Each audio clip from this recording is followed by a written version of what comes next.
Europe 1, le club de l'été. Anissa Haddadi. Le club de l'été jusqu'à 10h30, bienvenue si vous venez de nous rejoindre. Bon premier jour de vacances pour certains, ça y est, c'est le premier jour là. On a défait les valises, on est arrivé hier dans la location, on a défait les valises pour les autres, c'est la reprise du travail. Et donc là, nous aussi, on vous encourage et on vous accompagne sur la route du boulot. Frédéric Le Ternier, Sébastien Bordenave à mes côtés et notre invité Mela Bédia jusqu'à 10h30. C'est l'heure de votre portrait sonore, Mela. Donc on va vous passer des extraits qui devraient vous rappeler des moments de votre vie ou des choses qui correspondent à votre caractère et vous allez nous en dire plus. Vous êtes prête ? Okay. C'est parti. L'affiche du dimanche soir, nous sommes à quelques secondes du coup d'envoi du choc, le 59e Classico entre l'Olympique de Marseille et le Paris Saint-Germain. Alors évidemment, on va parler beaucoup de foot avec vous jusqu'à 10h30. Vous avez déjà très longtemps joué au foot. Oui, j'étais au PSG féminin, mais alors vraiment à l'époque, c'était pas archi répandu le football féminin, donc il n'y avait que deux clubs, il y avait Paris et Lyon. Et du coup, voilà. Donc vous, à Paris ? À Paris. Et comment elle s'arrête l'histoire ? Vous avez fait les croisés comme tout le monde ou... J'ai fait les croisés, mais après au ski. Ah oui, donc j'aurais aimé raconter cette histoire, mais non. Comment ça s'arrête l'aventure du foot ? Parce qu'il faisait des détections et on a été sélectionné avec une autre fille au PSG. On devait aller à Cleveland pour faire une formation, enfin tu vois, rentrer en centre de formation à Cleveland. Et ma mère, elle a dit non. Ah, trop loin, ça elle ne me laissait pas prendre le métro pour aller à Saint-Lazare. Donc j'ai dit Cleveland, c'était non direct, c'est sûr. Non, elle m'a brisé mes rêves. Aujourd'hui, on parle du foot féminin. Vous suivez l'Euro un peu ? Vous avez vu qu'on est en demi-finale ? L'Allemagne. Moi, je pense que la France va gagner l'Euro. Voilà. Donc, mercredi soir, on joue contre l'Allemagne. Donc là, vous annoncez une victoire de la France. Oui. Et après, on gagne carrément l'Euro. Oui, moi je pense. Là, on est en demi. Ça serait génial pour démocratiser le foot féminin. Ça commence ça va doucement, mais c'est comme le droit des femmes en France ou dans le monde. Ça va tout doucement, mais on y arrive, on va y arriver. Et il y a une particularité quand même chez vous, c'est que vous jouez au PSG, vous apprêtez à devenir professionnel. Mais vous êtes une fan de l'OM. Ouais, c'est n'importe quoi. Mais c'est pour ça que je suis un psychanalyste. Rue Dombasle, chez Melchior, c'est vraiment mon psychologue dans le 15e, si les gens le reconnaissent. Il y a une schizophrénie quand même. Bien sûr, bipolarité, binationalité, tout en... tout en bi, quoi. Ouais, après, pas tout, mais... oui. Oui, Frédéric. Et vous soutenez qui aujourd'hui ? L'OM, moi je retourne pas ma veste. J'ai pas attendu les Qataris pour aller soutenir les Parisiens. Mais comment ça se passe autour de vous ? Il y a que des supporters du PSG, non ? Oui, mon frère, il me déteste. Non, mais vraiment, c'est... Et puis souvent, il m'emmenait quand j'étais petite au Parc des Princes et je mettais le maillot de l'OM en dessous, genre. Ah ouais, vraiment, oui, jusqu'au bout, quoi. Un peu provocatrice. Donc les soirs de Classico, c'est très animé, j'imagine. Ouais, on se parle pas ? Ouais, mais en ce moment, c'est lui qui a le dessus. Non, depuis quelque temps. Non, je vois depuis pas de quoi vous parlez. Là, on va commencer, on va être en Champions League. Si c'est pour parler comme ça, Nissa, franchement... Non, mais évidemment que moi aussi, je suis de votre côté. Pour l'OM ? J'ai pas trop de choix. Ah, voilà. Ouais, c'est jamais le choix, question d'alliance et de mariage où on n'a pas de choix, on va signer pour l'OM. Allez, un autre extrait, mais là. Comme un coup de boulette sur les ondes. Alors on déconne, on étonne, non, c'est pas l'école qui nous a dicté nos codes, non. Alors ça, c'est un titre sorti en 2006 qui nous rappelle pas mal de souvenirs. Le premier grand succès de Diams, La Boulette.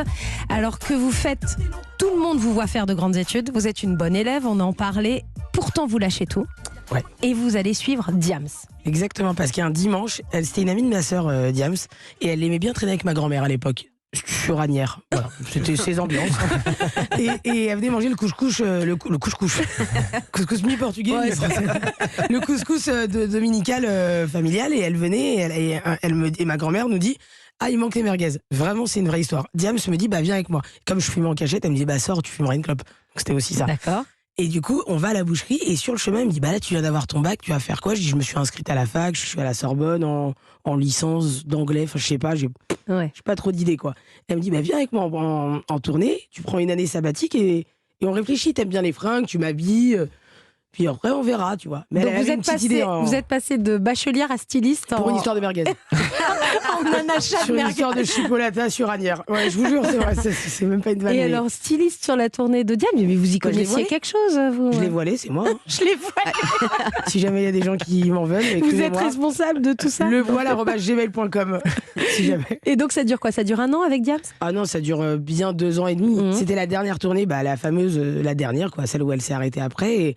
Et du coup, la première date, c'était à Angers, au Shabada. Et c'est marrant, c'est toujours vous y allez Angers. ce soir, ouais. Et voilà, il y a toujours un truc avec Angers. Ouais. Et du coup, elle me dit: tu fais stylisme, habillage, et tu vas faire la première partie. Sauf que je n'étais jamais montée sur scène. Ah ouais. J'avais juste fait une pièce de théâtre, en cours de théâtre, quoi. Ouais. J'étais jocaste dans Oedipe Roi. Donc après, j'ai fait du stand-up tout de suite après avec Diams. Donc j'ai pas de passerelle. Donc c'est elle qui vous lance en fait. C'est vraiment elle, c'est pas Ramzy. Tout le monde se dit c'est la petite sœur de Ramzy, d'Eric et Ramzy. Non, elle est pistonnée. mais au contraire, votre frère il vous a un peu découragé même au début. Ouais, il m'a mis des bâtons dans les roues, il m'a fait la misère, d'où la psychanalyse dans le 15e rue Dombasle.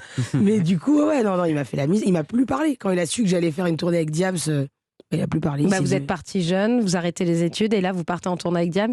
Il imagine quoi votre frère, que la tournée ça va être des bières avec les techniciens, je sais pas, que j'allais me marier sur le parking, j'en sais rien. De Auchan. Je sais pas ce qu'il s'imagine d'attaque. Il restait 2-3 attaques. Diams, donc c'est le début de votre carrière et puis ça avance très vite. Vous avez votre spectacle, vous devenez comédienne et puis il y a ça. Qui dans ce salon laisserait sa sœur se mettre avec un noir? Qui? J'ai pas de sœur. Moi, je vois pas le mal, honnêtement. Et en plus, je vous trouve hyper attirant. J'aime bien le film. D'accord, on s'arrête. C'est carouche. Vous voyez? Non mais là vous voyez? Non, vous voyez ou c'est pas? sa sœur. C'est ma sœur, le problème. C'est ma sœur. Surprotecteur. Toi aussi, tu refuserais que ta sœur elle sorte avec un noir. Alors, c'est pas la première fois qu'on vous retrouve au cinéma avec votre frère Ramzy, c'est dans le film Tout simplement noir de Jean-Pascal Zadi, mais c'est la première fois où réellement c'est assumé, parce que vous jouez vos propres rôles, vous appelez Mela, il s'appelle Ramzy, vous êtes frère et sœur. On en parlait de ce grand frère, il a été à la fois protecteur, il vous a aidé, vous avez rencontré du monde, vous avez quand même grandi avec des gens dans votre entourage qui s'appellent Eric, qui s'appelle Jamel Debbouze. Moi j'ai ma kermesse, j'ai un souvenir d'une kermesse où genre je suis en CM2 et dans le public il y a Jamel, Ramzy et Eric. Ça c'est dingue, c'est incroyable.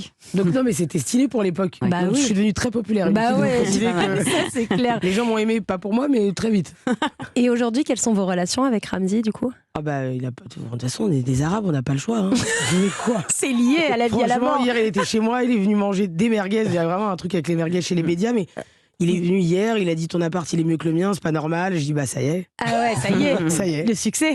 T'avais qu'à y croire au début. Vous bossez un peu ensemble? Il y a des choses de prévues avec votre frère? Il y a un film qui va sortir, un film de Baya Kasmi, qui s'appelle Youssef Salem a du succès, où Ramzy campe le premier rôle et moi je joue sa sœur avec Oussama Kedam et tout ça. On est une vraie famille et ça va sortir en janvier, je crois. Donc il y a bien plus que des merguez le dimanche.